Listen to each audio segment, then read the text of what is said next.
What is good, YouTube? This your boy Aaron. It's Brian. This is the Courtside podcast, and we are back today, and we are reacting to everything that transpired in the NBA playoffs. And boy, oh boy, we got to talk about last night, Knicks versus Celtics. I want to share something real quick because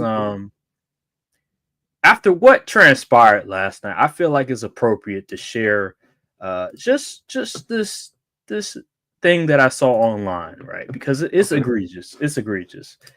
All right. Here we go. You'll know it instantly. Um so as we all know, matter of fact, yeah, as we all know, the Knicks handled their business last night. Um they won convincingly. I don't even need to look at the score to tell you Yeah, that it was it, dope. it was it was a lopsided victory by them. But game 5 happened and the Knicks lost by over double digits. I think they lost over 20 points, right? Yes. And this dude by the name of Emmanuel Acho, this is why I don't watch morning shows, sports morning shows, because people like him are allowed to have a platform on a very prominent sports platform like Fox Sports One, right? So Hmm. he goes on his platform and decides to make it about Jason Tatum and why the Celtics are mentally better without Jason Tatum, and Jaylen Brown is the leader of that team. Absolute foolishness. I just want to know. I have, by the way, I have more stuff that he said because after the video went up, Kevin Durant responded. So I also want to share my screen. Give me a second. I'm gonna share that as well. Uh, but I have it bookmarked real quick because he says some egregious stuff. Here we go. Not surprising. Here we go. If I can find the tweet, Kevin Durant. Here's the Kevin Durant one. Share it real quick. So Kevin Durant responded and he said, "Hot take artists have ruined the sport. Football guys, no disrespect, but y'all boys need to stay in your lanes. You don't know what it's like in between these lines. Man, give it a break. Dudes who quit football early to pursue media talking about mental toughness, cut it out." And then we see Kendrick Perkins, who's also one of the worst basketball analysts that I've ever seen, actually agreed with Kevin Durant on something for once. So Emmanuel Acho went on. He decided, you know what? Let me clarify what I meant to say. And him clarifying it made it worse. Yeah. Like he should have just shut up after that. But now he just put fuel on a fire that was already exploding. So here's his response. He said, "For clarity, and those who don't watch videos, I don't think the Celtics are better without Brown. I think they match up better mentally. Basketball, like all team sports, is about matchups. The Celtics brand of basketball with an aggressive leader plays the aggressive Knicks better." And then he said, typo, it meant to read, "I don't think the Celtics are better without Tatum. I think they match up better mentally." Um, how would you know if they match up mentally? Are you in the locker room? Have you talked to the players? Have you interviewed the players? Were you at the arena? No. And in his explanation, he brought up one video where Brown made the right decision. He made the right play, the right pass. But Tatum was doing that the entire series. So I don't understand his logic. It just made no sense to me. And I thought people like him that have a platform that big making these takes is why basketball talk is down and why basketball media is the way it is. I call it the Skip Bayless effect, where they talk about things that they have no idea what they're talking about. Actually, the thing with Skip, like he would teeter the lines where it would be like this is foolishness, but it could fool somebody that doesn't know the game for real. What Emmanuel Acho said is not fooling anybody. It just sounds ridiculous on all levels. So Well, I see, I this don't this is the know. difference. That's It's barbershop like talk. I've heard some egregious takes at the barbershop. I don't think I've heard something like that before. That's just I can't even label that as like rage bait. Like that's just stupidity. That's just a terrible analysis. We need to just people just need to stay in their lane. We need to gate. There needs to be a level of gatekeeping when it comes to basketball talks. I I feel agree. I feel like there's people have gotten too comfortable when it comes to expressing their opinion on basketball takes without any criticism. Basketball media I'm talking about, and that's why a YouTube channel I watch a lot, which is called Player's Choice. I'm not trying to promote them or anything like that, but I just love that YouTube channel because they'll have some people with hot takes, but they'll get condemned for it. You know, it's not like the people on there are just gonna let them say whatever they want and not get any criticism for it. While with basketball media, national media, it seems like they can say whatever they want and they don't get the criticism back unless it's only social media. And that's my problem with Emmanuel Acho because if you watch the video, like James Jones, my guy, Green Bay Packer, former Green Bay Packer, he was like, he was pretty much asking him to say, yo, elaborate. And he didn't push back on it at all. And that's the problem with the basketball media. There's no pushback. There's no JJ Redick. You know what I mean? There's no JJ Redick. There's a bunch of Kendrick Perkins who can't articulate themselves clearly enough to make sound takes.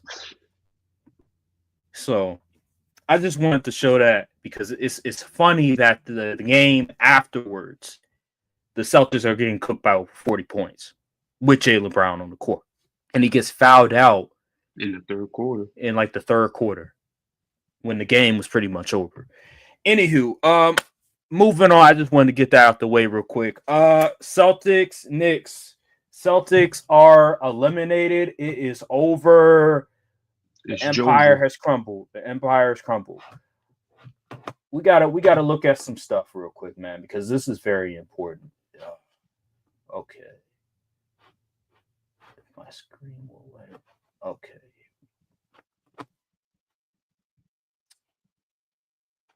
Take this damn thing. I got another computer. Trying to share my Fancy. screen real quick.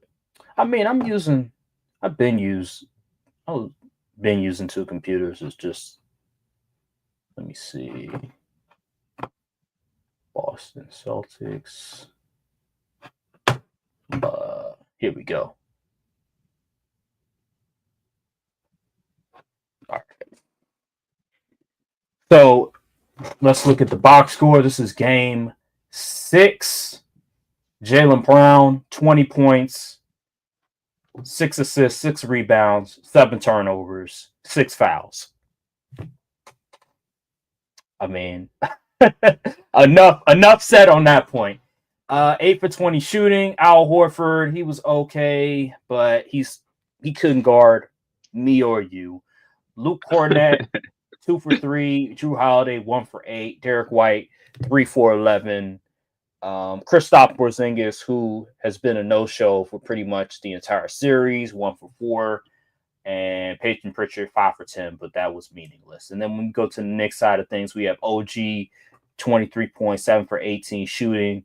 Josh Hart had 11 rebounds and 11 assists. My goodness. Karl-Anthony Towns had 21 points, 8 for 20 shooting, but it didn't really matter because when you have Mikal Bridges going 9 for 15, you have Jalen Brunson going 8 for 14. You have McBride hitting 4 out of 7 shots. 2 of them were threes. And Precious Achua had 2 field goals made as well.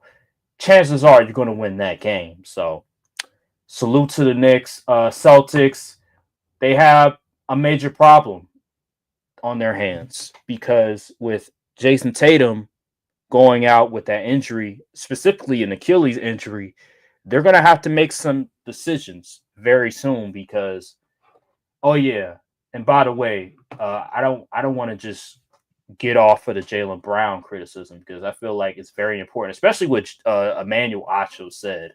Look at Jaylen Brown's shooting splits. Okay, so we have 20 points on 8 for 23 shooting. We have 19.7 for 18 shooting, 20 points on 7 for 16 shooting. Okay, 9 for 17. They get that win. But then they come back 20 points, 8 for 20 shooting. Like, what are we talking about? What are we talking about here? Anywho, the Celtics have a major problem on their hands. If I can, here we go. As I said, the payroll. Look at the number on a lot of these guarantees. 285 million for Jaylen Brown. You have 277 for Jason Tatum. You have 97 million for Drew Holiday. Kristaps is at 60 million. Derek White is at 111 million. Peyton Pritchard got him on a nice little deal for 30 million, and Sam Hauser, where is Sam Hauser? He's 47 million. They're paying a lot of guys a lot of money. So they're going to have to make a decision. Let me ask you this, Brian. Who do you trade? Who do you trade? What do you do? What do you do after what transpired in the playoffs with Jason Tatum going out with an injury? He's going to be effectively out for probably the rest of 2025-26 season because Achilles injury is a major deal. I understand he was able to get surgery on it literally hours after he went to the doctor, but that's still a major injury that he's going to have to come back from. So when you look at this, what do you do? What do you do? If you were the Celtics management, what do you do in this scenario? Honestly, I think Drew, he probably has to go. It's over. His level of play has not been up to par. He looked like the Drew Holiday we've been seeing in years before, outside of that last year when he was going crazy. He looked like the Drew Holiday we see in the playoffs, all them other years. Jaylen Brown, I'm gonna be honest with you. Is Jaylen Brown a top 3 number 2 option in the league at this point? Top 3 number 2 option in this league. Well, let's getting break paid it. $1 bajillion. Let's break it down because as of this moment, Devin Booker is the number 2 option in Phoenix. I would say Devin Booker is better than Jaylen Brown. Kyrie Irving, number 2 option for the Mavericks at this moment. Debatable. You could say who's better. I probably give the slight edge to Brown because of defense. LeBron James, number 2 option for the Lakers. Obviously, Jaylen Brown's not better than LeBron. So is Jaylen Brown better than Cat?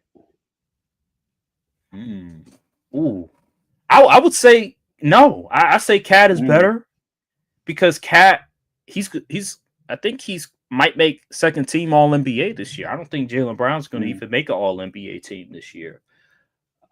So no, I don't think he's a top 3 number 2 option in this league, and he's getting paid over $300 million. He signed a $300 million extension for 5 years. Exactly. And so, hey, listen, you kind of, I don't know who's going to trade for that contract. I don't know how you're going to convince a team to take $300 million from a dude that's not a franchise type player. But you got to figure something out because I don't know. You can't keep this roster together because of the apron and all that stuff. So you have to. My top 2 candidates would be Drew Holiday. I should get rid of Kristaps too. Kristaps, Drew Holiday, You might have to move Derek Brown. I mean Derek White. I mean I like Derek White, but I do. you might have to. He might have to be a casualty of war. So I try to move Jaylen Brown. I'm gonna be honest with you, because if you Jaylen Brown gonna be the #1 option next year, y'all gonna be picking top 10. No doubt. If you were the Celtics, would you try to reach out to the Mavericks or the Spurs to see if we can make a deal for their first or second pick involving a package with Okay, Jaylen Brown and you Kyrie you Irving? you act as the Celtics. I'm gonna be the Spurs in the. So act like you trying to trade me something. That's a good. I mean, I'm not. All right, let's Don't see. even make a pact. Just propose the idea. Just propose the idea. I'm the Hey, GM. hey, Spurs. Look, listen. This is Hey, this is Brad Stevens. Look. I hear you have the second pick in the draft. You want Jaylen Brown? You got the capital. You got the draft. You got the draft capital. You have the. We can swap money wise with maybe De'Aaron Fox, maybe another player, and we can figure something out. We have some nice pieces. You already have Victor Wembanyama. Don't you want to win? We got the players for you. How you feel about that? That's exactly what's going to happen. You kidding me? They Yeah. trying to go younger, and you proposing some Jalen Brown? Nah, they not taking on $300 million salary, especially with the new contract. They're gonna have to pay their own players the way they in the trajectory they going. They can't even risk it. That'd be nuts. All right. So then I Or would say you only trade those picks if you getting top end of the league talent like a Giannis.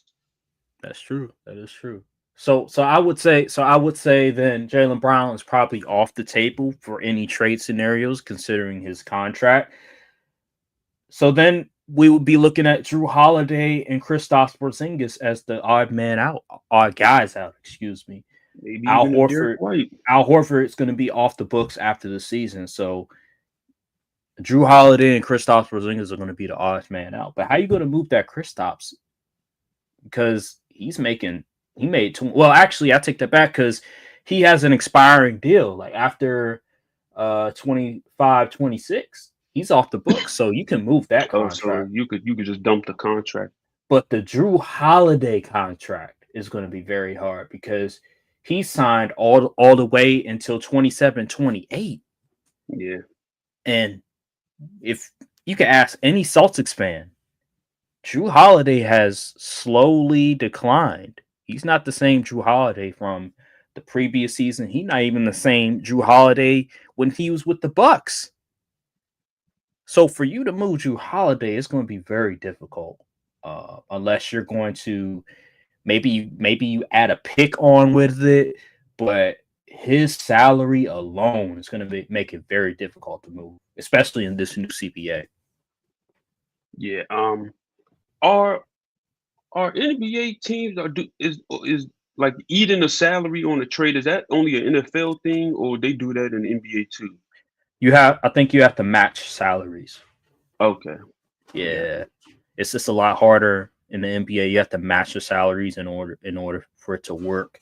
So like a guy like Drew Holiday that's making like $97 million, you're gonna have to figure out a way to combine multiple players or even find a player that is making close to the same amount as Drew Holiday in order for it to work. And that's difficult. That's really difficult. I don't see many teams going out their way and say, "Hey, you know what? I want Drew Holiday. I want a 34-year-old Drew Holiday that's slowly declining." Like, nah, man. That ain't going. They ain't going to cut it unless you're gonna have to make a package. You're gonna have to do some sort of package, but I don't know what package could they do. Derek White, people will take Derek White because Derek White, he is 30 years old, but he's in his prime. He's still very effective. He's a two-way player that can make You know what this threes. reminds me of? Yeah, what's up? Except I'm not sure how they're going to retool. This reminds me of the Rams. They won that Super Bowl. They made all those trades and deals, had a stacked roster, won the Super Bowl, and after that, the players started leaving, and people was getting hurt, and then boom. But now they came back. But the thing is, I'm not sure if the Celtics can do that because I mean, you drafted Jason Tatum after Jaylen Brown, so you had a core. Like after you got bounced by after y'all got bounced by the Cavs in that playoff series, y'all had a plan to come back and retool. But this time, I don't know. Unless you somehow get lucky in the lottery, if you stink it up, I'm not sure where you go from there because teams not gonna want to make a whole bunch of deals with y'all no more. They see the jig. Would you go full And on tank mode? I don't think you can tank with a guy like Jason Tatum as your franchise guy. That's kind of disgraceful. But then again, who knows how Jason Tatum will be after an Achilles injury? You know, Kevin Durant, that could have been an anomaly situation. We see how did Clay tear his ACL? Was it his Achilles? I think it was ACL's ACL. Okay, it was ACL. Well, we see how we don't know how Tatum will be after his Achilles. I mean, he doesn't really. I don't know. It could be he could come back just almost close, but it's gonna be tough. It's gonna be tough. But I'm not sure what it's tough being the Celtics, man. I'd be kind of if you just lost and you had no casualties, cool, you could live with that. We come back next year, we could maybe make somewhere, maybe make the playoffs next year, and blah blah blah. But you lost your number one guy, and now you're gonna have to make some tough decisions in the offseason. I wouldn't even be looking forward to next season if I was a Celtics fan. Yeah, I would go full on tank mode. In my opinion, the only guy that I would Just consider reset. keeping, the only guy I would consider keeping is Derek White because Derek White he's a really good role player. He does a lot of good things. He's a winning player. But everybody Would you try else, to shop Derek White to a team that's trying to win now that needs a good role player? You could probably get some decent cap. Yeah.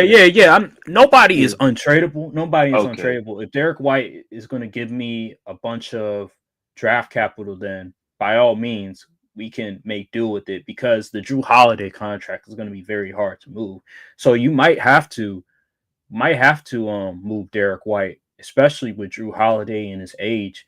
He's going to be on the books for a minute because of his age and because of his declining play. And then you're going to have to do something with Kristaps Porzingis as well. You're going to have to move Kristaps Porzingis. I'm just under the impression that Jaylen Brown, his level of play and where he is a two-way player. They won a championship. He's the finals MVP. But it's so much money that they're paying him.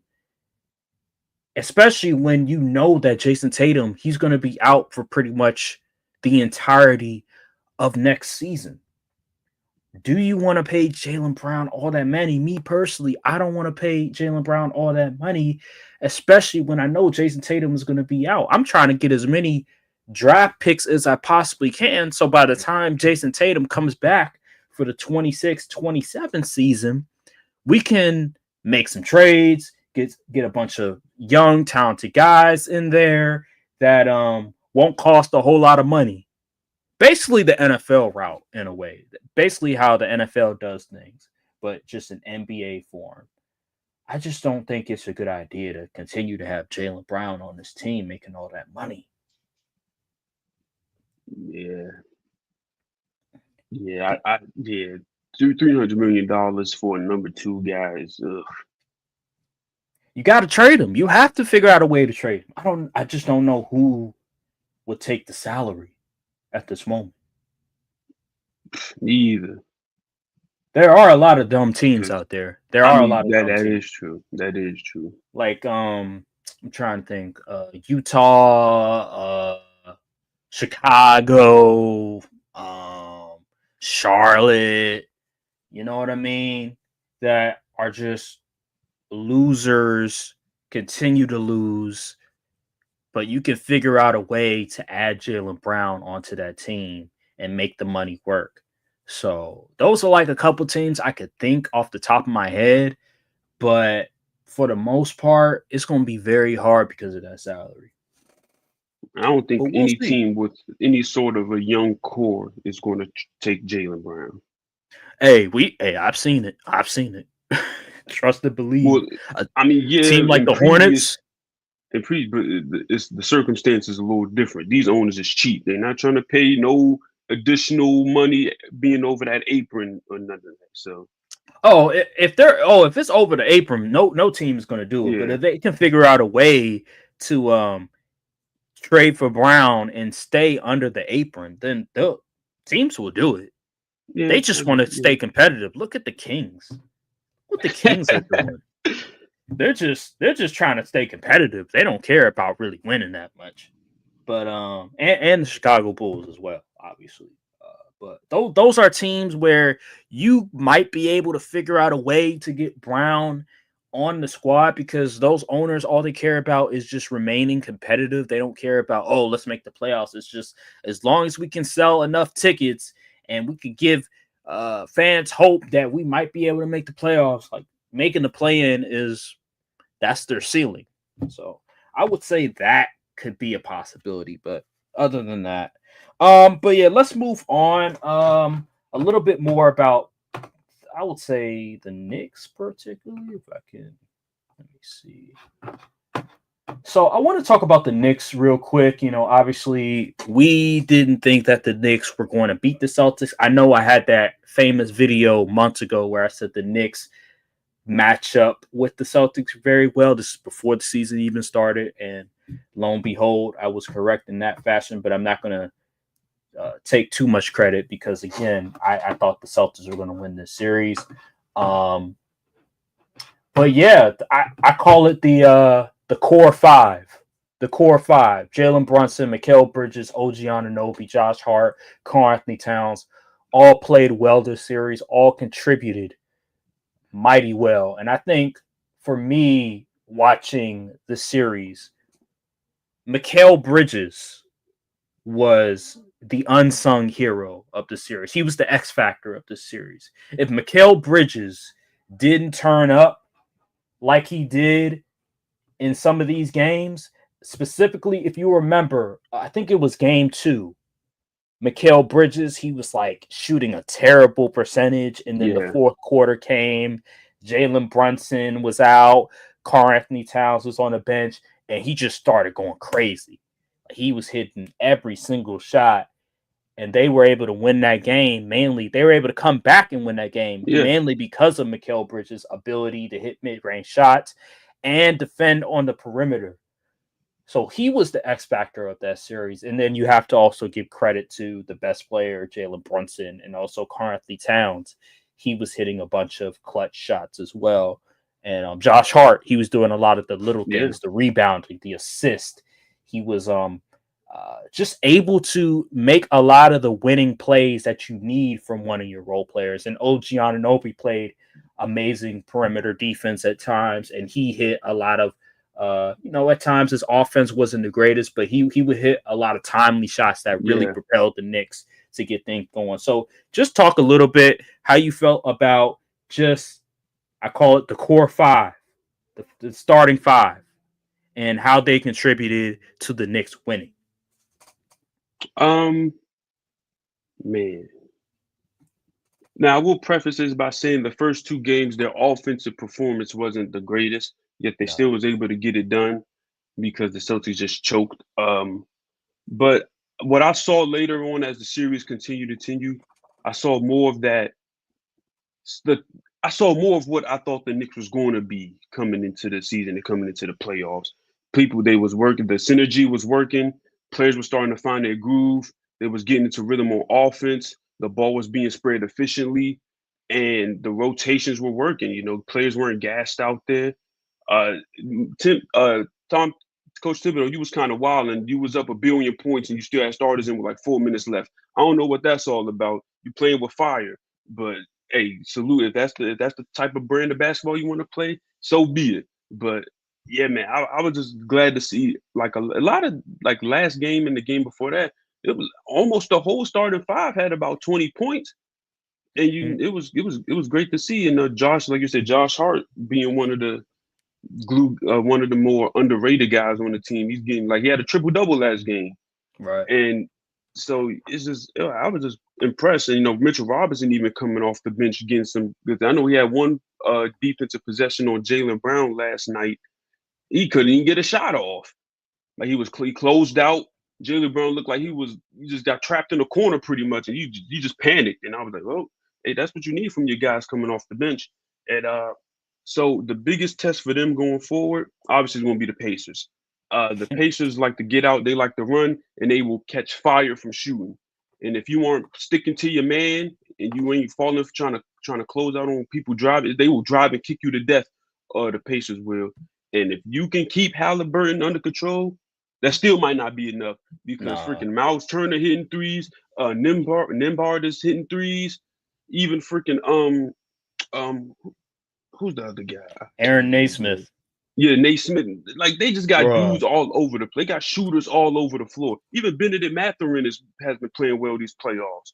So you got to really keep an eye on those guys because they will get out and they will run you off the court. And the Yeah, defense is pretty underrated yeah, as well, in my opinion, because it's a tough matchup because I think they match up with the Knicks pretty well, like very well. It's just tough. I think they're about equal in size, but yeah, the Pacers, man, Rick Carlisle got them boys playing, man. Back-to-back conference finals. Hey man, you yeah. can't do nothing. You can't do nothing but salute it. I can't stand the Pacers. I don't like Halliburton. I don't like none of them dudes. But you gotta respect it at the end of the day. But the Knicks are gonna have to play their best ball this series because if they come out flat, them first two like they did the first two games against the Celtics, I don't see the Pacers giving up a 20-point lead. You make a lot of great points. As a matter of fact, we could transition to that right now. We'll talk a little bit about the Cavs and the Pacers, but specifically this matchup because I'm really curious how the Knicks are going to be able to stop the Pacers offensively, or at least make it difficult for the Pacers. Because I was looking at some stats, and in the playoffs, the Pacers, when it comes to pacing, I think they're third in pacing behind. I think it was OKC, and I think it was the Timberwolves as well. And Boston is like one of the worst teams in the Mm. playoffs, and when it comes to pacing, so you're talking about a completely different style of offense compared to the The, Pacers. the the ball moves a How? lot in Indiana. Yeah, and when you look at the Pacers, they're known for like a fast paced, ball movement heavy style. They like to Is it called? emphasize a Is lot it about called like? transition Is it offense. is it 7 second offense or something? Is that I, I what the don't scheme they run? I don't know. I Oh, don't know, but mm. it's a fast paced, high tempo offense, and it's a lot of ball movement. It's a lot of off ball movement. Um, so it's not the same with the Celtics because the Celtics, you have a lot of isolation with Tatum and with Brown. They do a lot of mismatch hunting, while with the Pacers, it's a lot more sets being run. It's a lot more fast breaks. So I'm curious to see how the Knicks are able to defend against that because against the Celtic, yes, the Knicks they at times did a really good job of defending the Celtics just at the perimeter. But when you're going up against a team that's a high tempo offense that runs a lot of sets, it becomes very difficult, in my opinion, especially when you're looking at Karl Anthony Towns and his defense. Oh boy, Karl Anthony Towns, yo, they are lucky. The Knicks are lucky that Karl Anthony Towns wasn't getting exposed as much as he should have, because there was times, I forgot what game it may have, it was game 5, I think it was, where the game where Tatum went down with injury, unfortunately. Boy, they was going right after Cat every play down. It was like, hey, give me a screen. Hey, Cat, come here. You gonna switch on Jason Tatum, and Jason Tatum going right at him. Oh, here comes Jaylen Brown. Jaylen Brown going right at him. It was egregious. Or it'll be like, okay,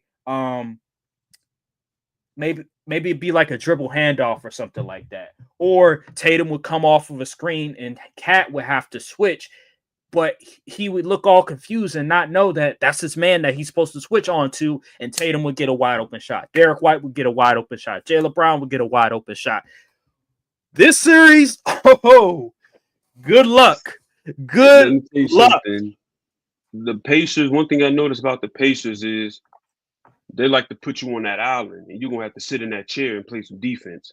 And you got two guys that are borderline liabilities out there in Jalen Brunson and Karl Anthony Towns as primary on ball defenders. And the Pacers could very much take advantage of that because they run that 5-out patience, that pacing space offense, and you get out there on that perimeter, you might be barbecue chicken out there. Because Halliburton, he been eating matchups and switches all playoffs.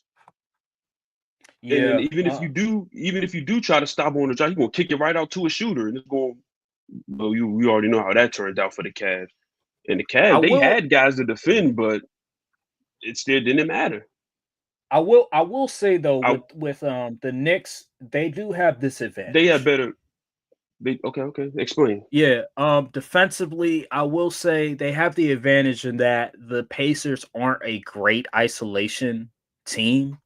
So when the Pacers get to that isolation level of offense, I believe they'll be okay when it comes Okay. to guarding the perimeter. It's just if they're going to switch, it really depends. It really depends on okay, when Karl Anthony Towns he's starting, how are you going to be able to hide Karl Anthony Towns on those switches because he's not good at defending the perimeter and he's not good at chasing guys off ball. We saw it against the Celtics. He had trouble. They were still able to win the game because they would put Mitchell Robinson in the game. They might go small, Precious Achua sometimes with this, especially with Miles Turner at the helm, it's going to be very difficult for Karl Anthony Towns specifically to defend. I think perimeter wise, if they can force the Pacers to say, hey, ISO against Mikhail, ISO against OG, ISO against Josh Hart, if they can force them to play that style of ball, I like the Knicks' chances, but I don't think that's going to happen. Okay. I think the Pacers will figure out a way, draw some sets, get some turnovers, force turnovers on the Do Knicks. you That's really going to hurt the Knicks overall.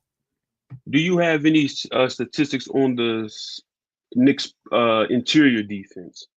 Ah, I mean, I have defensive rating as of right now. I wish I Because had that. I wish I had that right now. that I could search it up. Pacers and Cavs series kind of reminded me of last year where the Celtics just took advantage of the Mavericks in the finals because yeah they had good interior presence, but when you spread the floor and have Right. them dudes having to guard the perimeter, it was just they couldn't do anything with them. So I'm wondering if the Knicks, because I think the Knicks have better perimeter defense than the Cavs, just on a Easily. 1-to-1 matchup because you got like three dudes that borderline play like really good defense, and so I'm trying to see if it's going to be a little tougher for the Pacers because they can't just draw out interior guys. So I'm going to see if maybe they'll try to attack the paint more, but I also wanted to see how the Knicks interior defense was throughout these playoffs.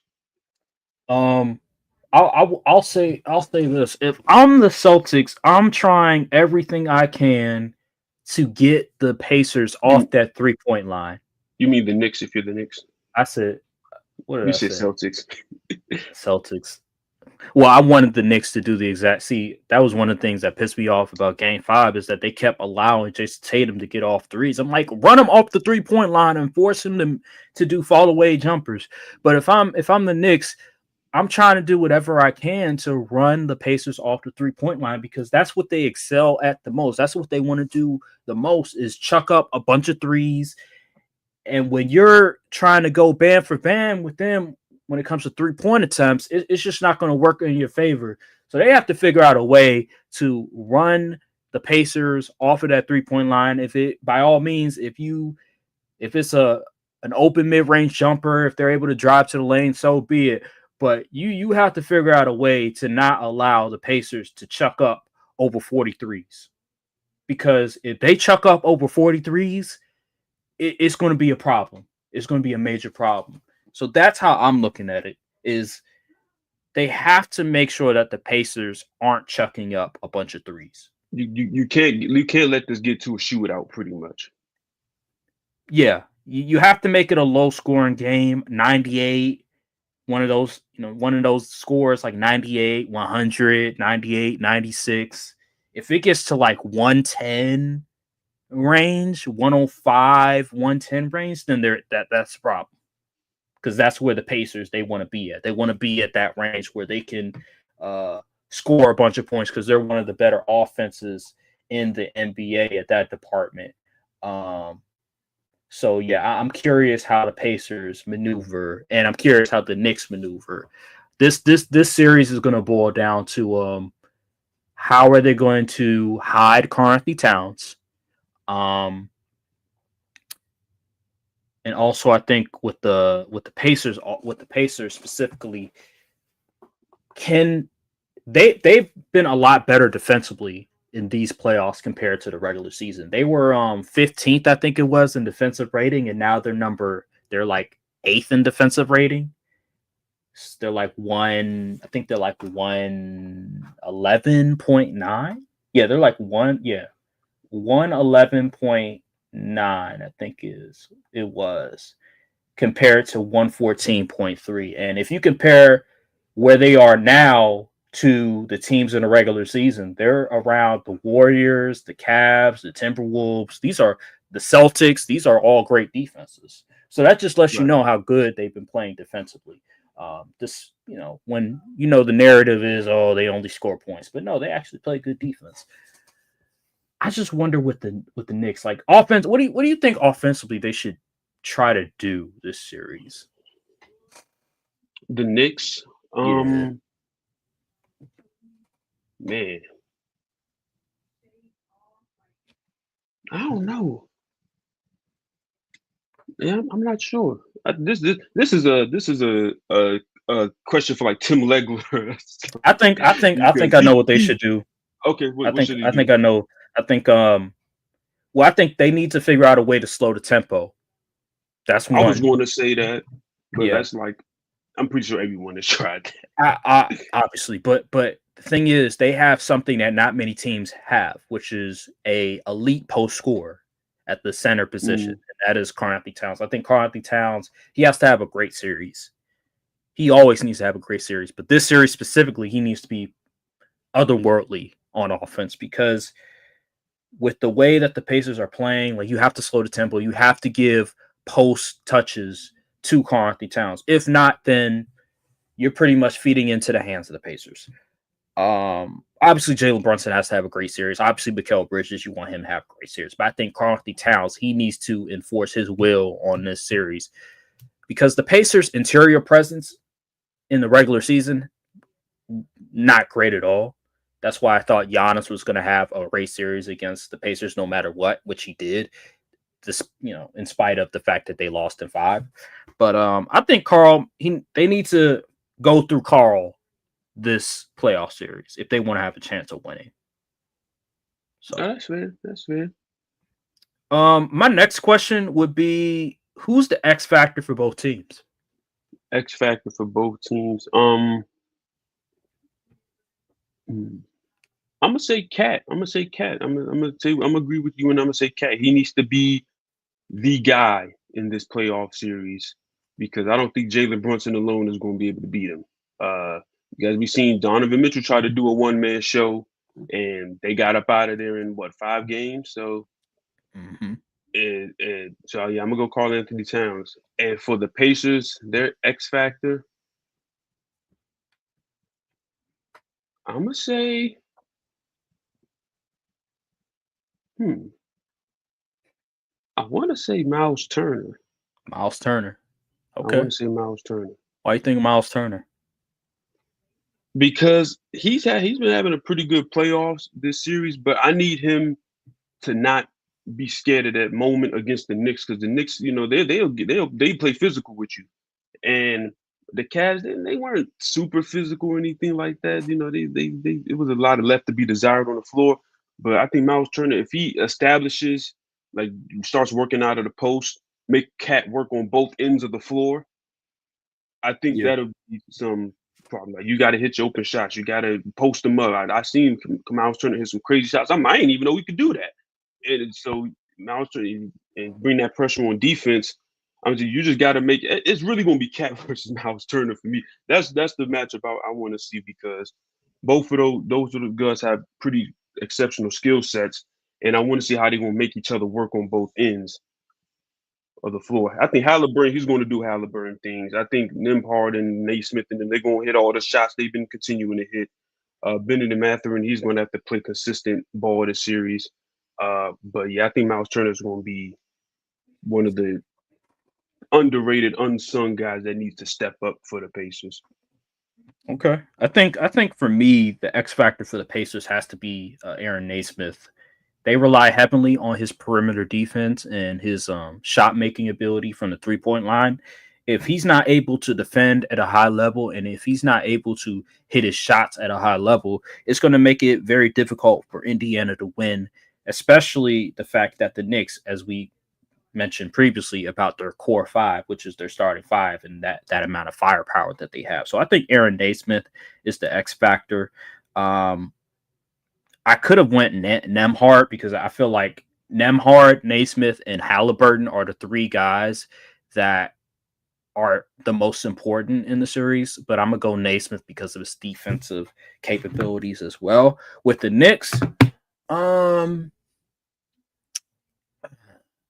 I think because the Pacers, they're such a great 3-point shooting team, they're such a great scoring team. I'm gonna go with Mikal Bridges in this scenario because yes, Carthy Towns, obviously, he's very important for the series. He needs to dominate the series. But I think with Mikal Bridges, because he's going to be asked to defend Tyrese Halliburton at times, to defend Nemhard at times, to defend Aaron Naismith. It's very imperative for him to have a good perimeter defensive performance. And then also on the offensive end, we saw against the Boston Celtics what transpired when he got it going in that mid-range area and he was able to hit a couple of threes. It changed the totality of the series overall. I think the same thing should be applied for this series and how his contributions will end up helping the Knicks tremendously at the end of the day. So I'm gonna go with Mikal Bridges in this scenario, and also I'm gonna go with Aaron Naismith for the Pacers in this scenario. That's just how I'm looking at it. I like those picks. Yeah. That's just how I look at it. My I was going to say if I wasn't going to say Cat, I would have said Mikal Bridges too. So yeah. mhm. No doubt, no doubt. Okay, let me ask you this: Okay. what does a finals appearance mean for both of these squads?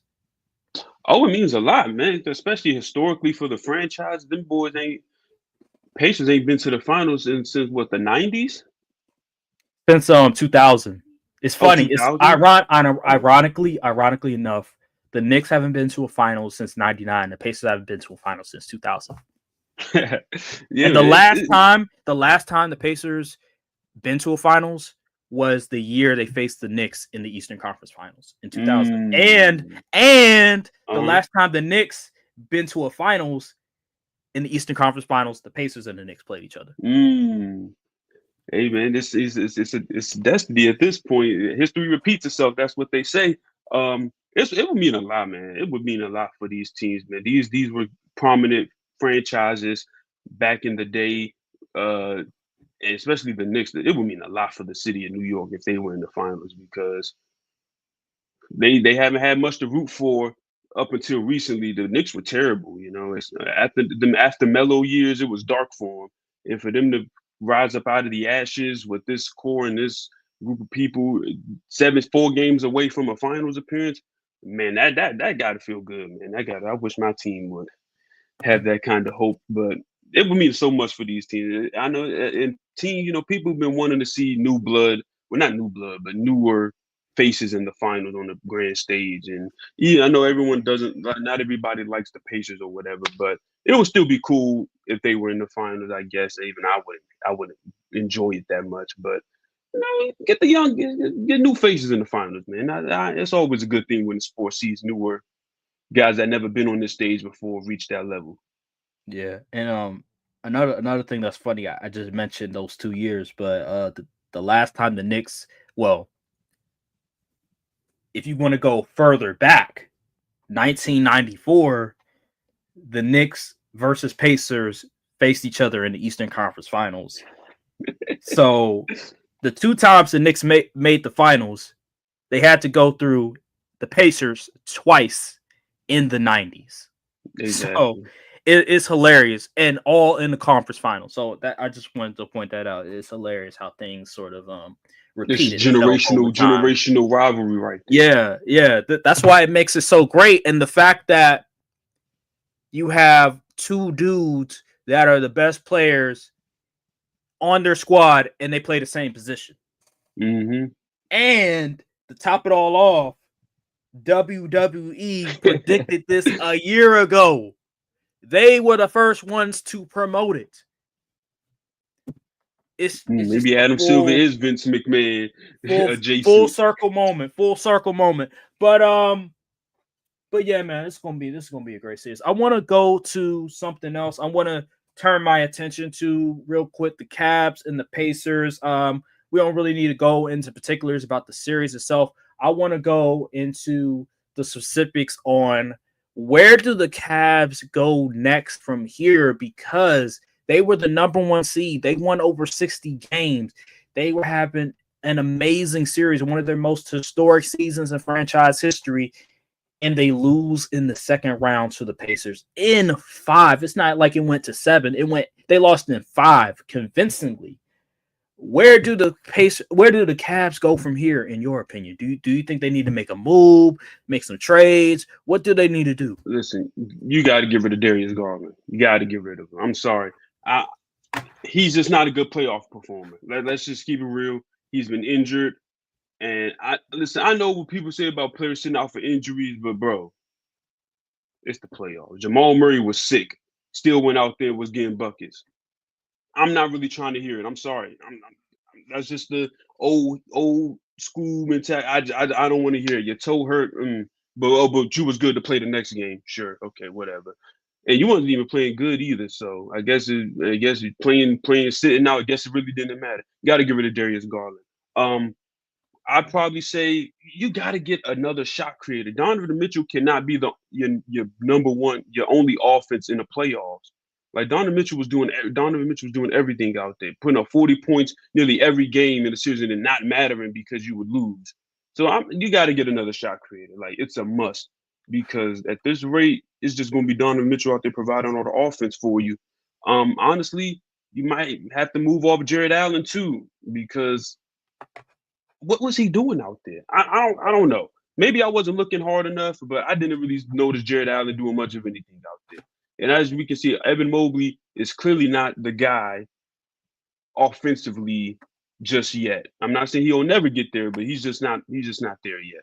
So you got to get another shot creator. DeAndre Hunter is a cool, depth piece or whatever, but he's not creating his own offense really. Like let's just you got to get another shot creator. Would you say that the Cavs should go after Kevin Durant? Honestly, I wouldn't hate it. I would not hate it. Yeah, especially with depends the salaries. What you got to give up. Yeah, the salaries. I think they have the salaries to match. But with Phoenix, we don't really know what Phoenix is trying to do. They say one thing, but then it's another.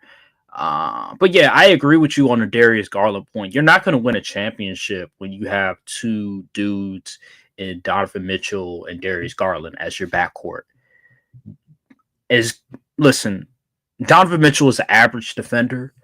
Darius Garland is a liability defensively. You have to figure out a way. And then offensively as well, like Darius Garland, he just doesn't give you the consistency that you want in the playoffs. He made the All-Star team, but as we all know, he's not all that great when you look at the things. I would trade Darius Garland. You might have to trade Jared Allen, but I would be hesitant to trade Jared Allen because that double big lineup is just too valuable. I know Jared Allen, he can be a no-show at times, but he still adds a level of defensive presence in the interior that is still valuable at the end of the day. I would try to move Darius Garland. You might have to move Hunter. Jerome replacement. You might have to move Hunter as well just for the fact that DeAndre Hunter, just for the fact that Kevin Durant trying to move for Kevin Durant.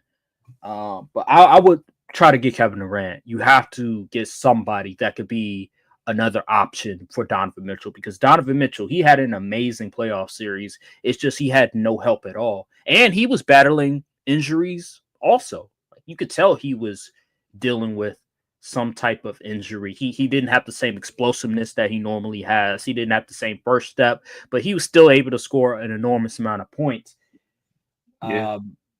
Yeah, that's how I look at it, man. That's You how I got to look get at it. some. You got to get some other role player guys. Ty Jerome, what the bid these players? He was burning money. That And agent was like, oh my god, oh Isaac yeah, Okoro, he's a liability. I think they drafted him pretty high, and he just yeah. I think it was. hasn't I want to say he materialized. was a lottery pick. Yeah, I think he was a lottery Yeah, pick, and he just hasn't come to form at all. He's not all he is a he's a defensive jag. guy, but he doesn't really bring you that level of defense where you can consistently have him on the floor, because he's just not a good offensive player. So there's a lot of limitations with this team. I think Evan Mobley, I would try everything I can to keep Evan Mobley, because I'm seeing the growth Yeah, from just 1 year with Kenny Atkinson in that system. You see the potential. You see where he can be. It's just he needs more time to grow. I think this is only his third year in the league. So I wouldn't try to move Evan Mobley. The only reason I would move Evan Mobley is for like a Giannis or somebody. Like, there's no other reason why I would even consider Evan Mobley. Honestly, Evan Mobley is the future. Evan Mobley is the franchise. He's untouchable. I would be more passive of trading Evan Mobley than even Donovan Mitchell. Like, I'd be more willing to trade Donovan Mitchell over Evan Mobley. Like, I'm not giving up Evan Mobley. I Absolutely wouldn't not. either. So everybody else outside of Mitchell, everybody else can be traded. So I agree with you. Kevin Durant will probably be my number one guy to go after. But then who will be the point guard? Like, that's the thing. Who will be that the is point guard? that is true. That's what I was like. Who's going to handle be the primary ball? There's a lot of questions. There's a lot of questions on the team. I don't know, but they have to figure something out, because right now stuff is not working. All right. What else we got? Oh, so real quick, let's go. Let's go. Timberwolves, To the Warriors. Western Conference. Let's go. Timberwolves, Warriors. Timberwolves defeated the Warriors in 5. We all knew this was probably going to happen because of Stephen Curry's injury. But I wanna talk a little bit about something. I ain't gonna lie, I overrated Jimmy Butler and playoff Jimmy. I pointed this out earlier in the series when Steph went out. I was like, I don't see it. I don't see playoff Jimmy anymore. I don't think playoff Jimmy is going to show up. If I can share my screen real quick. Jimmy Butler has been atrocious this entire series. Yeah. He was, besides game 2, I think it was. What has he done? You know what I mean? Like, he's been relying on the services of Brandon Podziemski, relying on the services of Buddy Hield and Jonathan Kuminga. Like, look at this. This is game. I want to say this is game 5. This is game 5, I believe. Yeah. Look at this. Jimmy Butler, 4 for 11 shooting on 36%. Brandon Podziemski shot more field goal attempts, shot a way better field goal percentage at 57%, had more points, 28 points. Draymond was better. He shot an equal amount of field goal attempts than Jimmy Butler. Jonathan Kuminga was way better than Jimmy Butler. He shot 23 times, and he was coming off the bench. How do you let that happen? This is the Jimmy Butler that we were calling playoff Jimmy. He was getting compared to Michael Jordan at certain points when he was in Miami. And he just no-showed. Let me see. This damn computer is so slow. But yeah, man. Jimmy Butler. This is the issue I had with them trading Jimmy Butler in the first place. When the Warriors decided we're going to go all in. We're going to give Stephen Curry some help. It's because his age, man. His age. So here we go. So last 5 games, 4 for 11 shooting, 5 for 9 shooting. He only shot the ball 9 times. 12 for 26 shooting. Okay, this was the only good game he had. 6 for 13 shooting and 7 for 20 shooting. And this is the guy that people were like, "Oh, playoff Jimmy." I remember Draymond and Steph was like, after that play-in game, they were like, "Playoff Jimmy is real." Well, he hasn't showed up in these playoffs. Nope. He hasn't showed up at all. Very disappointing. Very, very disappointing. It's like he was electing to not play good. Like, it was weird. Like, it would be times of, like, old Jimmy, he would have took the game into his own hands. But this game is just kind of like he just was like electing to not be the guy. It was weird. Right. Because, like, what are you doing? Your number one player is out. The team has already kind of crowned you as the number 2 guy to lean on, and you're just like electing to pass the ball. Like, why is Brandon Podziemski and Jonathan Kuminga out shooting you? Like, it just doesn't make sense to me. I don't know. And as you see with the stats, this is his averages for the series: 20 points. We don't care about the rebounds. 5.6 assists, 43% shooting, 30% from 3 on 20 attempts. Like, I mean, enough said. Enough said. He was atrocious. He was atrocious that series. So the Warriors, I don't know what they do from here. I don't know what they do. The core of that team is old. Should have drafted LaMelo Ball. That was the death of this franchise right here when they drafted. Well, I mean, they did win another ring. So they did, yeah, but that sort of covered everything up. That you mean it screwed them over post Steph? Right. Obviously, but the ring covered all the problems, right? They put a Band-Aid on it. They're like, "Hey, look, we won the ring. We won in 22." But there's still that problem about, we drafted a bust at number 2. You had your succession plan right there. And you just said, "Hey, let's just draft for need." That's the death. That's the death of the franchise right there. That was silly. I was like, why are we drafting for need in the top 3? Like, LaMelo Ball was a better player than James Wiseman. I don't care what nobody says, but they still elected to take the center who wasn't good and was hurt, and they traded him away for pennies. And now look at him. Look at the position they have. All the young guys they got on their roster. Steve Kerr don't be wanting to play him. Kuminga's probably going to leave. It's just bad for him. It's just bad because once Steph retires, this franchise is going in the gutter. If I'm the owner of the Warriors, I'm selling high. They got a $9 billion franchise evaluation now. I'm selling off because once Steph retires, it's over. It's over. I'm selling immediately because ain't no freaking way. Yeah, I think Joe Lacob, if he still is the owner, I remember he purchased it for a very low price at one point, and now they're one of the top. I think they're one of the top 3 most lucrative franchises in the NBA. Like, they're right there with the Lakers, the Knicks. So you make a great point. Shoot, it's the best time is to sell down when you still have Steph. Yeah. You could probably sucker one of some other billionaire to be like, hey, you get to take advantage of these Steph years, and while you just profit off, you count the money in the beach in Cancun for 5 years, 10 years straight. Because this is the way the direction of Warriors, man. They probably could make the playoff next year if they keep the same quarterback. But you just got, I don't know what other moves they could make. And They don't then have much draft capital. Who wants Jonathan, Brandon? right? You can't dangle Brandon Podziemski No, in he's actually a valuable depth piece that they actually need. yeah, exactly. So Why would you who trade him?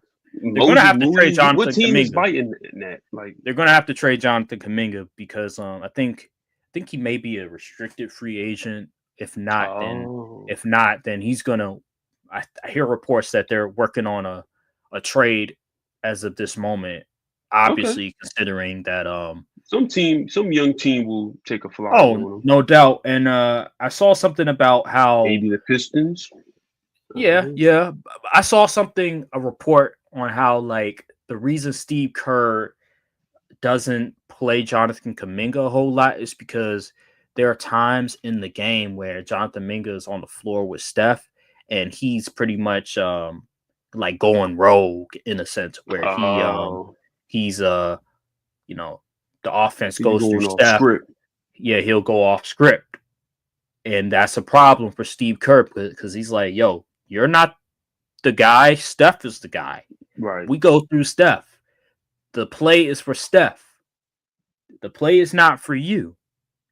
And so Okay. that's why So there's like a lot of bumping heads when it comes to Kaminga and when it comes to Steve Kerr. And I think that's why a lot of young dudes don't work well in the Warriors offense because everything goes through Steph. We saw when Steph was gone what transpired. They didn't really have much of a plan because the whole offense is designed through Steph. And when Steph is the guy on the floor, you notice that, all right, everybody knows what they need to do. Here's my role. Here's what I need to do because the offense is designed for Steph. And Steph could be a decoy. It'll free up another guy open for yep. three. It'll free up a guy to cut to the basket. Well, without Steph, you can't do all those things. Without Steph, Draymond becomes a liability, and you see him trying to foul out of the game, get kicked out of the game because he knows that the series is over. Anywho, Yeah. Steph Curry needs 50% equity of the Warriors franchise. right, he really does. Moving on, I do want to talk about Anthony Edwards real quick, and just I was skeptical of Ant. I ain't gonna lie. Every time you talk about a player I was doing this, skeptical of Ant. it's like they hear it and they say, you I know, I'm was gonna show him something. I know Jamar it's weird. Chase did it. I, Now Anthony Edwards doing it. I was a little skeptical of, and I'm like, yo, where is the Anthony Edwards that I know can dominate this series? In the first two games, he wasn't all that great, but he got it together after a while. Matter of fact, it was, I want to say game 3 where he had that amazing second half. I think he scored over 20 points in the second half. Yeah. He finished with like 36. Anthony Edwards did his thing from game 3 on. He was scoring in bunches. He was assisting the basketball perfectly. He was making the right reads. The same thing, the same stuff that I saw against my Lakers, he was doing against the Warriors. I don't want to hear the excuse, well, Steph was out. Steph was out. Okay, but that doesn't change your defense just because Steph is out. So I don't understand that excuse. Nothing changes defensively when Steph. Now I will say that maybe the energy, the Warriors, they don't have the same amount of energy because Steph is in the game that a lot of guys can preserve their energy. Okay, you can make that argument. But for the most part, the talent on defense is still relatively the same. And Anthony Edwards was able to make certain adjustments and he was able to get to his spots. He was able to make the right reads. He was great for the remainder of the series, despite the fact that Jimmy Butler was on the floor. And that's another thing. People that want to make excuses for the Warriors, Jimmy Butler barely shot the ball. So exactly. He had all the energy he needed to guard Anthony Edwards. He had all the energy he needed to guard all the other perimeter players. And they just couldn't do nothing. It's just as simple as that. And I'm happy that the Timberwolves were able to advance. I'm very happy. Yeah. What was your thought? What was your thought on Ant-Man? Anthony Edwards, he stepped up. When he saw the blood in the water, as soon as Steph went out, he just turned it on. He was like, okay, we gonna finish him off. And That's really what you want to see from a top guy like that. He was playing efficient basketball, playing both ends of the floor, distributing the ball. Like I said, when I said, like I said, coming into the playoffs, people have underrated Anthony Edwards' playmaking ability. He has gotten much better, and I think it was due to him being the most blitz player in the league. So he had to find ways to hit the open man, and he did that a lot these playoffs. We saw it against the Lakers, saw it against the Warriors. So salute to Edwards, man. This is the type of leap you want to see from a guy that's supposed to be a candidate for face of the league. Even if he don't want it, if he goes to the finals and has a good series, he's going to get crowned that. Like that's just what it is. He's just gonna have to accept it. But yeah, man, Edwards good. Oh, let me talk. Let me mention another player, Julius Randle. Man, he really turned the narratives around that was surrounding him going into the season in the years past. The man has been playing very efficient basketball this year in these playoffs. He hasn't been taking dumb shots.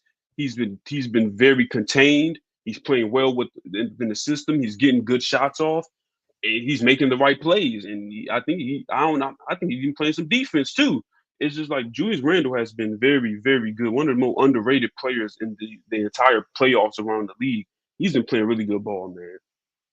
Look at the stats for Julius Randle. Round one, 22 points a game, 22 and a half points a game, 48% from the field, 39% from three. Round two, 25 points per game, 7.4 assists, 53% from the field. Now, the three-point shot wasn't great, but 53% from the field. I'll take it. I will take it. Exactly. If you look at his just shooting splits for the past 5 games, if it'll let me, this damn thing is so damn slow. Give me a second. Give me a minute.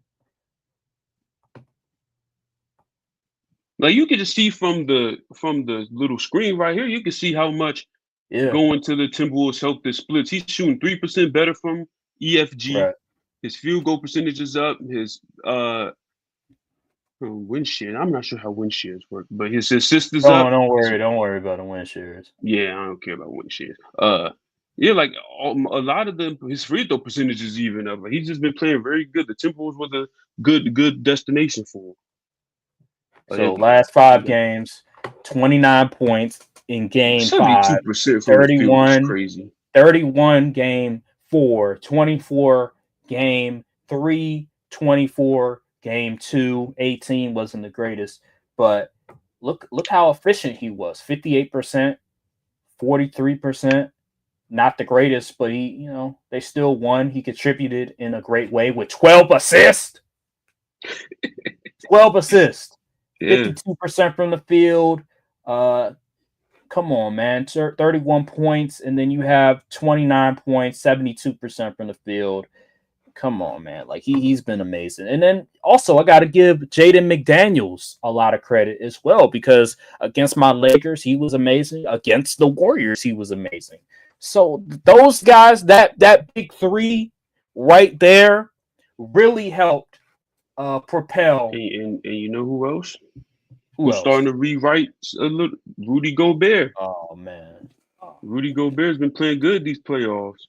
Oh man, yeah. You got a point. He had a pretty good game 5 as well. I think he had maybe 14, 15 points, 17. The whole we're gonna run Rudy Gobert off the court in the playoffs. FC to been taking L's. You're right. Probably can't do that no more. I don't know. You might be able to. Maybe if another team, maybe the Nuggets or OKC could do it, but it ain't the Warriors and it wasn't the Lakers that could do it. So we shall see. Well, they're kind of undersized. They don't really have any good bigs. We'll see the next series when you have Jokic. Well, they did beat Jokic last year, but they don't have Cat this time. They have Randall, so we'll see how things sort of change. But let's move on. I want to move on real quick to Nuggets versus Thunder. We have a game 7.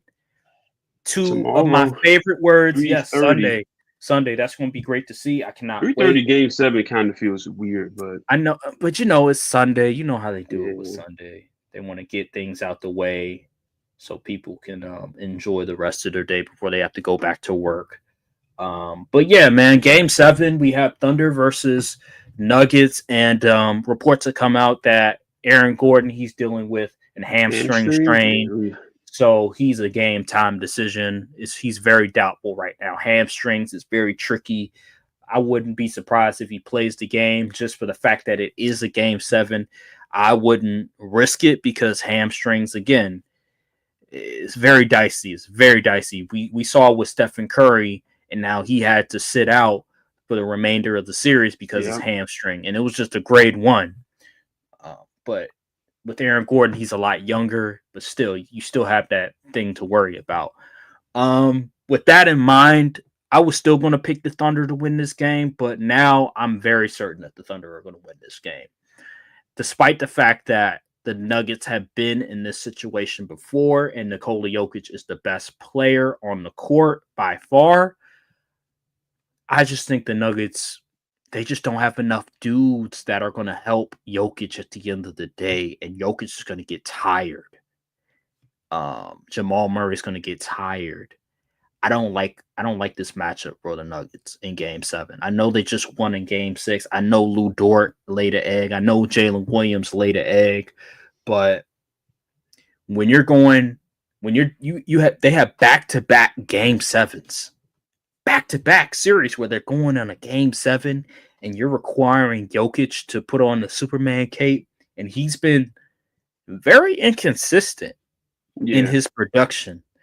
He's putting up numbers that are normally not reflective of the all-time great center that we've seen of Jokic in the past years. He's still putting up decent numbers, but for Jokic, it's not up to par. And I just think it's going to be very difficult for this Nuggets team to generate enough points against this OKC team. What about you? What do you think? Yeah, I'm picking the Thunder as well, but freaking Jalen Williams, you got to be a man. I'm not calling you J-Dub. You got to earn that nickname back. You got to be a man this game, because last game was absolutely atrocious. You was just out there doing whatever. It was just a bad showing, and like 3 for 16. I'm gonna keep it. You can't win championship with guys like that as your number 2. You just can't. You just can't. If they go outside, you got to trade them.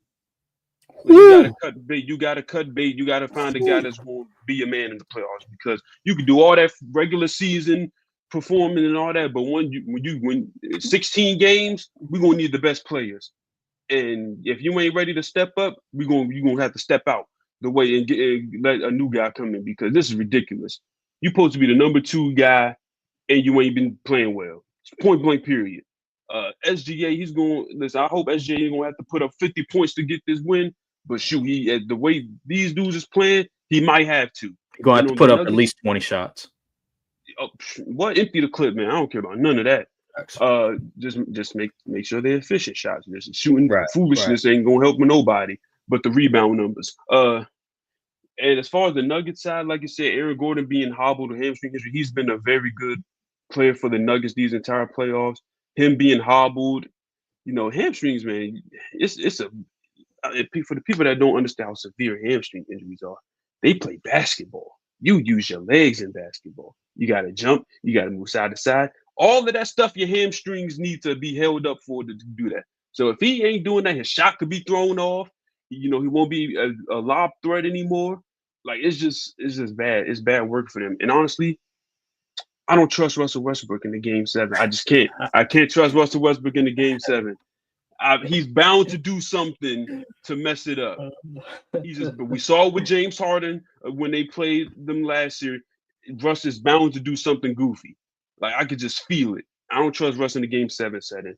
Jokic, he'll do good. I think Jokic will probably be the reason why they're in the game. Him and Murray run that 2-man game. But everybody else, if Christian Brown can't continue to play good defense like he is, I got OKC. I just feel like OKC wins.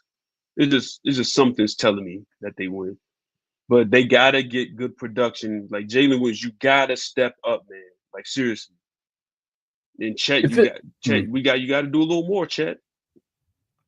Yeah. I think Chet was okay. I mean, he had 19 He points hasn't on been 11. bad. He Yeah, hasn't been he bad. hasn't been bad. 19 points, 11 rebounds. I think if Jalen Williams is not going to show up, then they're going to have to get contributions from other guys like Lou Dort, Alex Caruso, Cason Wallace, and Aaron Wiggins, Isaiah Joe. Like those type of guys have Yeah, to step up because when you look at the box score, their shooting splits are horrible.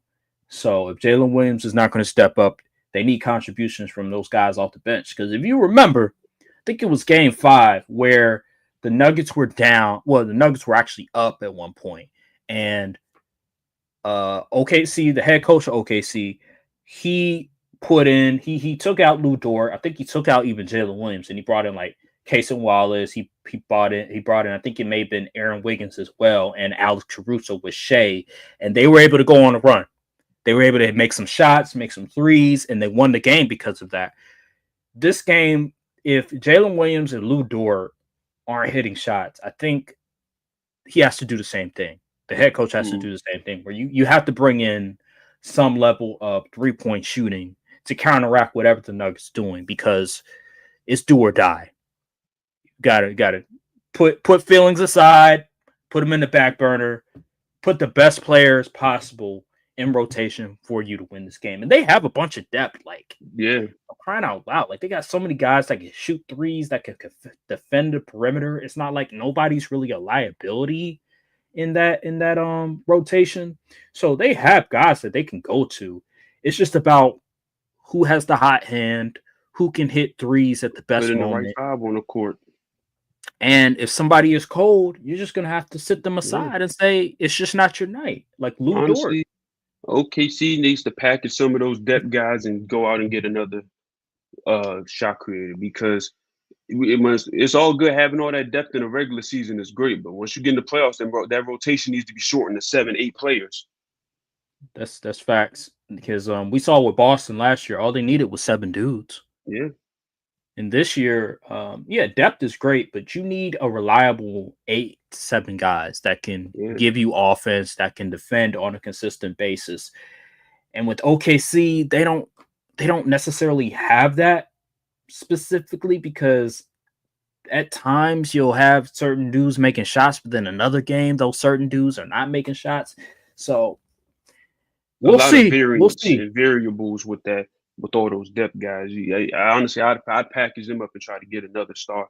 And plus, they got a bajillion draft picks still too. So They do. They do. We'll see. We'll see what happens. I have the OKC. I just think they have too I many still got guys they can OKC. go I to. think OKC versus the Timberwolves would be a much better series. Yo, and you know what? You know what? I think the best case scenario is we get that series because Then we're guaranteed a new finals, I, new face in the finals. I Yeah, think I think here I understand Jokic. He's the best player in the world, and everybody it's pretty much consensus he's the best player in the world. But he's just not marketable like a Shea, like an Anthony Edwards. Like if you watch the commercials, if you watch all the commercials of the games, who's on the commercials? You have Jason Tatum, you have Anthony Edwards, and you have Shea. While yeah. you don't see Nikola Jokic on a commercial. We've seen maybe one commercial of Nikola Jokic over the years where he's actually on a commercial because he doesn't really care about that stuff. While with Shea, while with Anthony Edwards, while with Jason Tatum, it seems like they care more about that branding, more about being the face. It's very important that Shea and OKC make it to the conference finals. So you can have And that you know sort what's of crazy? rivalry maybe ensuing between Ant and Shea. Also that, and I believe, where is it at? Why isn't the NBA ticker? That's so weird. ESPN fixture app. I believe the Thunder they're 8.5 point favorites in Wow. a game 7. Wow. Wow. That's insane. The line opened at 7.5, but I guess since the Aaron Gordon news came out, they're 8.5. I disagree with that one. Eight and Yeah, a I half. disagree. I As much disagree with as that. as much as the Nuggets are hobbled right now, and you could say they're tired, I just can't bet against. I just can't put over maybe 5 points against the Nuggets. Like that's just me. that's how much respect I have for the Nuggets, because I Oh know yeah, absolutely. against the Clippers, what happened? Like they did their thing in previous years. They did their thing in the game 7. Although they did lose to Minnesota. They were up big and then they lost to Minnesota in that game 7. But it was still a close enough game, still a competitive game for the most part. 8.5. I mean, That's to be fair, they have like in their wins, they covered that line in like 2 of them. So like 2 out of 3 of their wins, they covered 7 points. Mm. In one game, it was a 5-point win. The other game, but it Okay. could happen. But I feel like the Nuggets' experience in Game Sevens is going to make that game a lot closer than 8.5 points. I think 8.5 is crazy. Yeah, I wonder how Jamal Murray and the But then again, illness. the Game Sevens this year haven't been. Oh, they're great. Yeah. That is true. I wonder how Jamal Murray is going to hold up, especially with that whole illness that he had, that the Hmm. flu-like symptoms that he had. He played well, even on the Yeah. flu. People don't commend him enough about that. The old people are like, "Oh, these players are soft." Well, I mean, guys are playing even though they have flu-like symptoms. Their hands are all messed up, like Jason Tatum. Um, Hamstrings all messed up, ankles all messed up. They're still playing. Toe all messed up. They still playing. So I don't know where all these players are soft nowadays came from. But regardless, I'm curious to see how he holds up this game. But OKC and 7. OKC and 7. Yeah. OKC 7. Let me Man, I see. really hope we get Timberwolves at OKC. That would be so good for the future of the league. So yeah, in the event, so real quick, and then this will be the final segment. But scenario, if it's the Timberwolves versus OKC, who do you have winning that series and why? If it's Timberwolves and OKC, I'm going Timberwolves. Okay. I'm going Timberwolves because from what I've seen, Okay. their role players have been playing better. Point blank, period. They just been playing better. They've been more consistent. They've been more efficient, and that's pretty much really all it boils down. Like I can't. Sometimes I'm watching OKC. I'm like, okay, are these dudes going to show up tonight? Like that. That's terrible, especially for of a historic like offense and all that stuff that they Historic have. defense. Yeah, that too. Like the historic numbers and analytics they put up this year. It shouldn't be a question whether these dudes will show up, but you have to ask that question. I feel like the Timberwolves have gotten more contributions out of their role players and stuff, and I feel like that's what's going to be the deciding factor in the potential series. So I'd go Timberwolves honestly. And besides the Wow. Timberwolves they've been in the conference finals before. They was Yeah. so yeah. I'd go Timberwolves. Wow. You have Timberwolves versus OKC. I disagree respectfully. I think Well, that's fine. my thing I with want to the hear your reasoning. I Timberwolves, want to hear your reasoning. my thing with the Timberwolves is that as good as they've been, this is going to be the first series where they're actually facing a team with actual size. Yeah, I did factor that in. I was like, hey, dang, this would be like the best Gobert team they would be playing. Gobert is not going to Yeah. be as important this series compared to the other ones because those other teams didn't have any size. They didn't have any good quality bigs that they can play on a consistent basis. While when you look at OKC, you have Hartenstein, you have Chet Holmgren, you have Jalen Williams, the other Jalen Williams on the bench. It's gonna be a lot different. That's a Ant's good not gonna point. have the same. He's not gonna have the same drives to the lane like he did with the Golden State Warriors, like he And did this against the would be Lakers. the OKC has multiple perimeter defenders they could just throw at him. Right. Lou Dort. You can even do Shea at times. You can even Caruso. Casey Yeah. Wallace, Caruso. I'm just saying, That is true. it ain't gonna be easy. Maybe I should reconsider.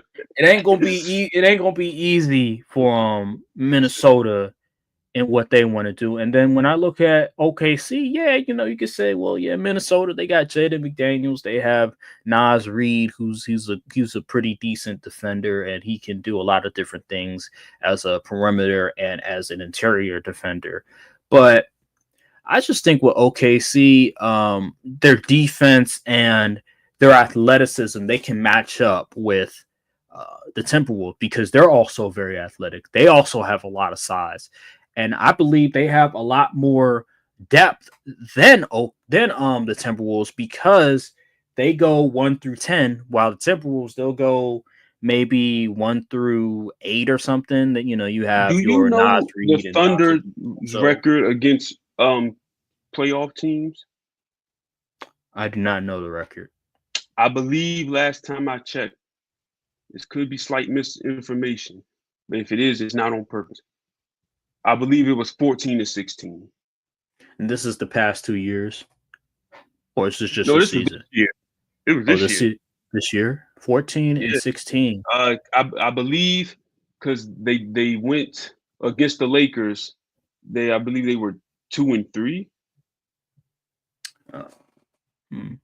Maybe it was the last 2 years. I don't know, but I think it probably. I think it is. I think it is the might be the past last 2 2 years. years, but it's not It's great. It's not great. no, They no definitely doubt. got a lot of they was beating up on subpar competition.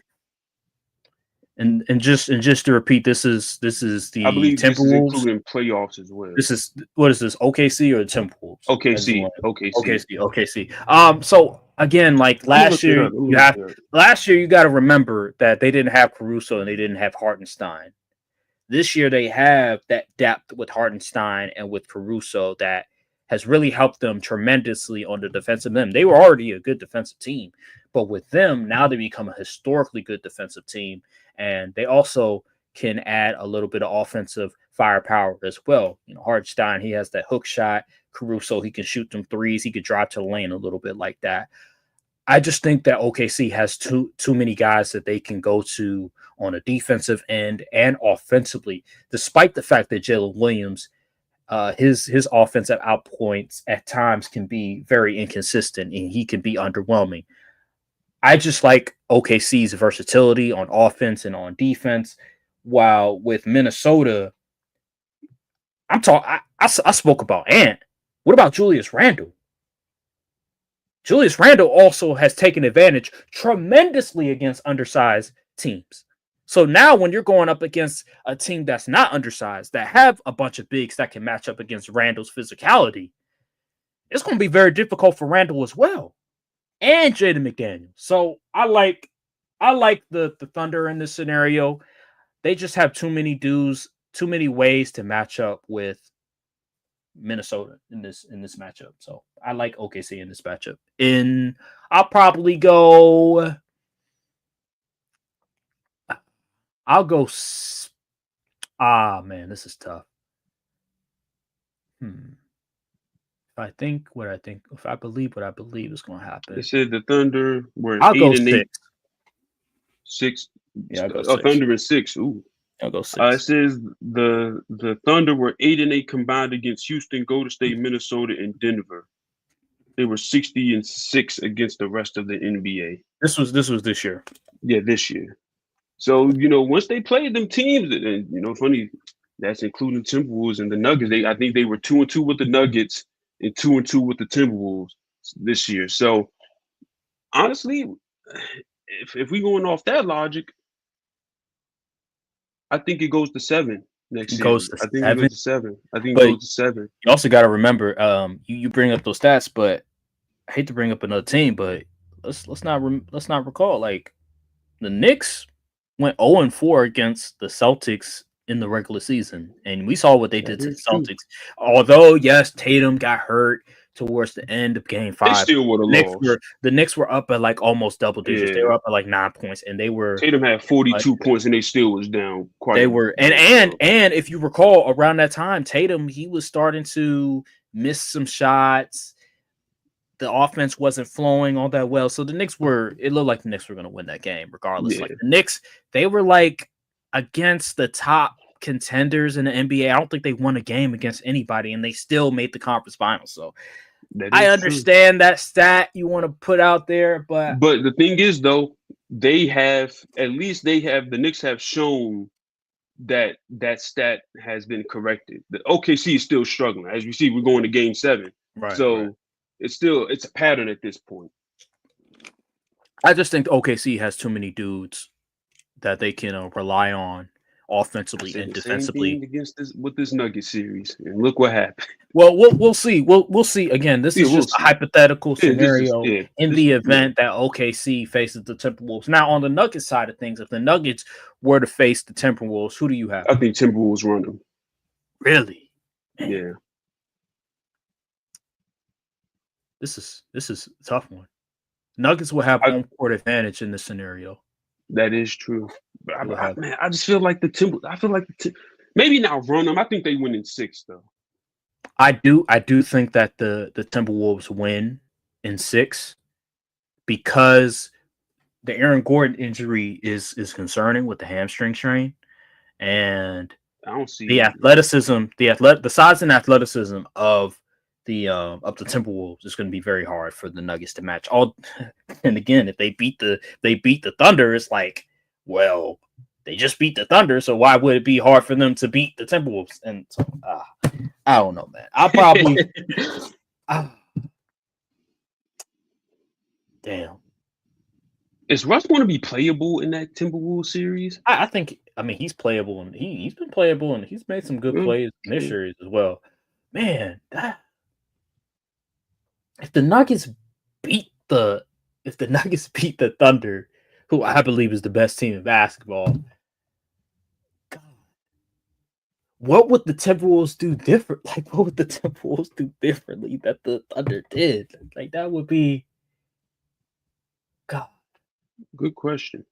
God. I mean, I think the Timberwolves are better from 3, in my opinion. You know what? I will go with the Timberwolves. Now that I think about it, when we compare the Timberwolves from last year to this year, one thing that's different, I believe they're better defensively in this scenario. Karl Anthony Towns, Okay. him not being on that team and Randall being on that team, I think Randall is the better But wasn't defender. Karl Anthony Towns one of the reasons they won last year, though? Yeah, he was good as an interior post defender.